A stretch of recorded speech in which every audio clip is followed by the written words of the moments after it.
All right, welcome back, Kerbal fans. Welcome to another episode of DLCKSP. We got season one, episode four. This is getting Big Bertha here in orbit. There she goes. There she is. Now, if you found out what that means, congratulations. I need to start giving a surprise winning out here.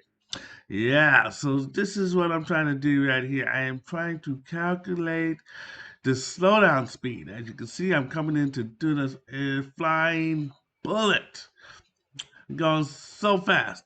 What does that say? Is that 7,000 meters per second? Well, it's going to take a one massive burn to slow down. But it's a good job. A good reason why I have dark drive engines. Because with the dark drive engines, I'm going to be able to do so easily. So I need to get from 7,000 meters per second to in orbit around 22,000 meters per second, which is not too hard if you just do the math. Nothing like less than 15,000 miles per hour in less than, I don't know, a couple of minutes I have here. Anyhow, as you can see, I got to do a drive here and it's gonna take a 3 minute burn, and I'm gonna lose a total of 1,800 meters per second, and that's and right now it's going 22 meters per second, 2,200 meters per second. So anyway, get into orbit. So I try to get science everywhere I'm going. So gonna give me a little science while I'm doing this burn here. And there's nothing like giving my science Kerbal something to do. Because as you can see, there's a science pod on my high speed, low drag Kerbal spacecraft here. So I'm going to do a little science and, make a little research and development points. That's all the science does in this one here. So let's get to this long burn here.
Now, I gotta get ready for that entry. And you know what I'm talking about.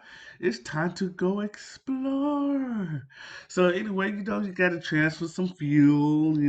Now here's the thing. Now I've been trying to think about this entry point going into Duna. Now, as you saw in episode three, I tried to land my what's that called? My science pod there, and yeah, I couldn't get to slow it down because the atmosphere was too thin and my pod was too heavy, and there was no other way of slowing it down. Like I didn't put air brakes or speed brakes or any kind of braking system on it.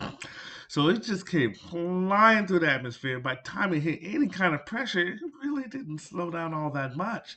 So now I have to think about, how much this aircraft's going to weigh. I'm going to get it into the atmosphere. And most of all, how will I slow it down? Because the air is not that thick.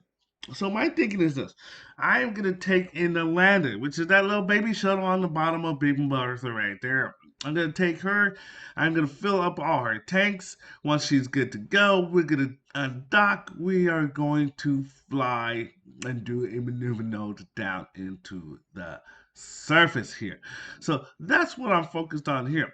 Now I'm thinking I have speed brakes on the lander. I also could do aerodynamic braking. But if the air is thin, like a piece of toilet paper, then Aerodynamic braking will not be very effective. But that's life. Let's see what happens. So let me go ahead and do a maneuver node here, and I want to be in the sunlight. Really don't care where I land here. Let's see here. See the air stand here. Gonna do a little spin dance for you. Uh-huh. And in a couple of seconds here, I'm gonna do a nice little burn. Get it on down in there to oh no, to get it down in there. So that's what I kind of do. I have two different landers on this the Big Bertha there. I have a vertical shuttle ship that can land vertically and go through the atmosphere. Okay, and then I have the lander one. Lander one is specifically made to have aerodynamic vortices, like to fly. So use any type of um, atmosphere to keep stable. Now, the issues that we're going to arise here is the um, the vertical lander is great for entering a planet, but if I do the math wrong, I can give it too much power on takeoff. And if it has too much power on takeoff, it might spin out of control. I might have to think of that later. Even though I have ran a couple of simulations here, and I just wanted to make sure that the graphics are at running as high as humanly possible. But yeah, they're good. Let's move on here. Okay. All right. Got to see the show for real life. All right. Get it around here. Let's see where I'm going to land at.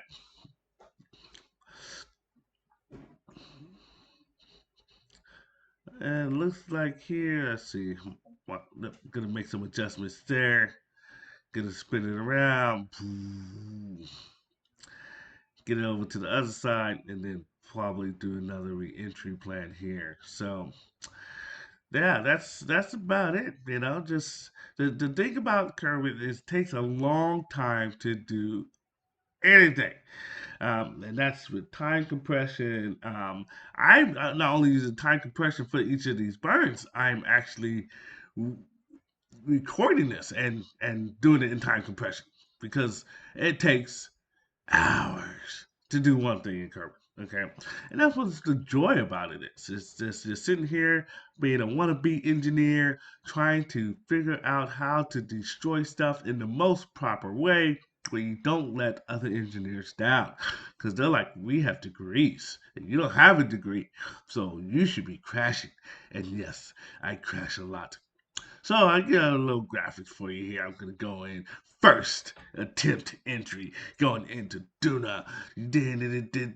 So yeah, let's say we have some atmospheric disruption here. So our video screen is not producing so well.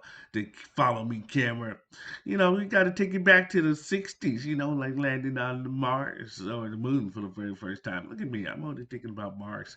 I asked a lot of my friends that if they asked you to pilot to Mars and be the first guy to go back, it's gonna be an 18-month round trip ticket. And you had a 75% chance of surviving. Would you go? All my coworkers and friends say no. I don't know why they fly airplanes because I can't think of anything else in the world I would rather do besides go and discover a new planet. And a 75% chance of coming back home is very good to me because if I don't, they name a school after me and I discovered a new planet. Like, what's up? That's called a win win. Anyway, you can see I'm going right into the galley. Now, as you can see, I should have a little atmosphere right now. Not really. My lander is not slowing down for nothing. Now, I was thinking about hitting the speed brakes here, but as you can see, I have a lift vector, and it says it's pretty high. So as I pull the nose up, you can see, and I'm just doing this just to show you that you have this ability to see where all the forces are acting on your aircraft. And it seems like I have a yaw acting on the aircraft. As you can see, it slowly got up, there's the ground, and poof. Well, if you thought that was interesting, stay tuned because it's going to get a lot worse than that.